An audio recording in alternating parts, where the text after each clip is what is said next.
Polavaram project నిర్మాణంలో రాష్ట్ర ప్రభుత్వం పకడ్బందీగా వ్యవహరించకపోతే గోదావరికి తలెత్తే తీవ్రమైన వరదతో ఉభయ గోదావరి జిల్లాలు మొత్తం కొట్టుకునిపోతాయని, ప్రజలందరూ సముద్రంలో కలిసిపోయే పరిస్థితులు ఉత్పన్నమవుతాయని మాజీ ఎంపీ జీవీ హర్షకుమార్ హెచ్చరించారు.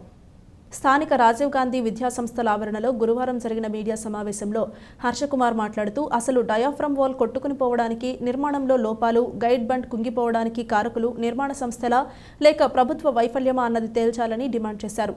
ఇప్పటికే పోలవరం ప్రాజెక్టు నిర్మాణం పేరుతో వేల కోట్లు బూడిదలో పోసిన పన్నీరులా ఖర్చు చేశారని, ఇప్పుడు డయాఫ్రమ్ వాల్ కొట్టుకునిపోయిందని, ఇలా ప్రాజెక్టు నిర్మాణంలో ప్రజాధనాన్ని దుర్వినియోగం చేయడం దారుణమన్నారు. ఎంఎస్సీ మెరైన్ జియాలజీ చదివిన తాను 2018లోనే ఈ విషయంపై విశ్లేషణ చేశానని వివరించారు. ఇప్పటికైనా డబుల్ డయాఫ్రమ్ వాల్ నిర్మాణం చేస్తే ఎంత పెద్ద వరద వచ్చినా ఎటువంటి నష్టం జరగకుండా నివారించడానికి వీలవుతుందన్న విషయాన్ని గ్రహించాలన్నారు. పోలవరం నిర్వాసితులకు R&R ప్యాకేజీ చెల్లించకుండా ప్రాజెక్టు నిర్మాణ పనులను చేపట్టవద్దని కోర్టు ఆదేశించినా టీడీపీ ప్రభుత్వం పెడచెవిన పెట్టిందని ధ్వజమెత్తారు. వారికి చట్ట ప్రకారం ప్యాకేజీ చెల్లించిన తరువాతనే పనులు చేపట్టాలని డిమాండ్ చేశారు. నిర్మాణ సంస్థల తీరు సక్రమంగా లేకపోవడం, సీఎంలు మారినప్పుడల్లా కంపెనీలను మార్చుతుండడం వల్ల కూడా నష్టం జరుగుతోందన్నారు. డబుల్ డయాఫ్రమ్ వాల్తో పాటు ప్రజాధనం దుర్వినియోగంపై తాను హైకోర్టులో ప్రజా ప్రయోజన వ్యాజ్యం దాఖలు చేస్తానని వెల్లడించారు. తర్వాత గైడ్ బండ్ కుంగిపోవడానికి కారణం ఏం చెప్పారంటే, నల్లరేగడి దాని సైజు ఉంటుంది. ఈ గైడ్ బండ్ కింద నిర్మాణంలో రేణువులు ఉంటాయి. ఆ పెద్ద సైజు మెటీరియల్ అంతా చిన్న సైజులోకి వచ్చేసింది, దానివల్ల కుంగిపోయిందని చెప్తాను. దీన్ని ఒకసారి నేను ఎక్స్ప్లెయిన్ చేస్తాను. ఈ గైడ్ బండ్ నిర్మాణం చేసిన మొదట్లోనే కుంగిపోవడం జరిగింది. దీనికి గల కారణం తెలియజేయమని నిపుణులను కోరగా వారు చెప్పినది ఏంటంటే, 1 సంవత్సరం పునాది పనులు చేశారు, 2వ సంవత్సరం గైడ్ బండ్ నిర్మాణం జరిగింది. అందువల్ల పునాదుల్లోకి వరద వచ్చినప్పుడు మట్టి రేణువులు చొచ్చుకుపోయి నిర్మాణ ప్రాంతం బలహీనపడి ఈ నష్టం సంభవించిందని చెప్పారు. నేను సరిచేయాలి కదా. అంటే ఈ నివేదిక ఎంత అపహాస్యంగా ఉందంటే, ఇంజనీరింగ్ వ్యవస్థే తలదించుకునేలా ఉంది. వాస్తవానికి నిర్మాణ ప్రదేశంలో ఉన్న క్లే స్ట్రాటా అనగా 0.002 అంటే 0.002 మైక్రోన్ సైజ్ పార్టికల్ నదీ ప్రవాహంలో కొట్టుకొని వచ్చే స్ట్రాటా. స్టిల్ స్ట్రాటా వస్తుందనగా దాని సైజు ఇప్పుడు నదీ ప్రవాహంలోకి వచ్చే స్ట్రాటాలు, సిల్ట్ స్ట్రాటా దాని సైజు 0.075.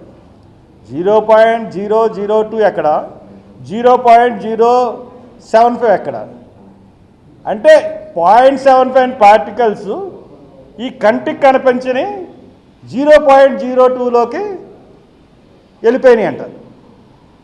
ఇది మనం ఎక్కడన్నా విన్నామండి? ఇప్పుడు మన ఎవరెవరు దీన్ని పర్యవేక్షణలో జరిగినాయి అంటే,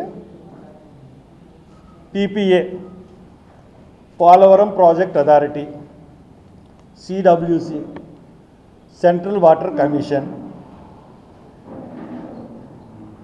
తర్వాత CSMRS central soil material research station, 4 GSI geological survey of India, NHPC national hydro power corporation, CWPRS central water power research station,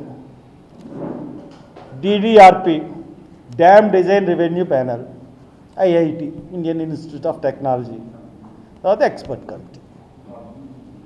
వీళ్ళందరూ పర్యవేక్షణలో జరిగినాయి, మామూలు పర్యవేక్షణలో జరగలే. ఇంతమంది పర్యవేక్షణలో జరిగిన తర్వాత ఈ రోజున ఈ పోలవరం మీద సరిగ్గా కట్టలేదు అని విదేశీ నిపుణుల్ని తీసుకురావాల్సిన అవసరమే. అంటే కట్టడంలో లోపమా, కట్టించడంలో లోపమా, కాంట్రాక్టర్లు విఫలమా, ప్రభుత్వాలు విఫలమా? మనం చూసుకున్నట్లయితే ఖచ్చితంగా ప్రభుత్వం విఫలం కనపడుతుంది, ఇంజనీర్ల విప్లవాలు కనపడుతున్నాయి. అందరూ కలిసి దీన్ని ఒక ATM కింద చూశారు. ఈ పోలవరం నిర్మాణం అన్నది మళ్ళీ మొదలుపెట్టినప్పుడు ముందు జరిగిన నిర్మాణంలోని లోపాల బాధ్యత ఎవరిది? ఏ ప్రభుత్వానిది? జగన్దా, చంద్రబాబు నాయుడుదా, కిరణ్ కుమార్ రెడ్డిదా, లేకపోతే రాజశేఖర రెడ్డిదా? ఎందుకంటే ప్రతి ముఖ్యమంత్రి రాగానే ఒక కంపెనీ మారిపోతూ ఉంది. రాజశేఖర రెడ్డి గారు ఉన్నప్పుడు సీనై అండ్ కంపెనీ, కిరణ్ కుమార్ రెడ్డి గారు వచ్చినప్పుడు టాల్స్టాయ్ కంపెనీ, ఈయన వచ్చినప్పుడు ఎల్ఎన్టీ, తర్వాత నవయుగ, తర్వాత ఈయన వచ్చినప్పుడు మెగా. ఎందుకు మార్చారు వీళ్ళందరినీ? రివర్స్ టెండర్లు అన్నారు. ఏ వాదా అయింది? మొత్తం బూడిదలో పోసిన పని కదా. ఇన్ని వేల కోట్లు ప్రాజెక్టు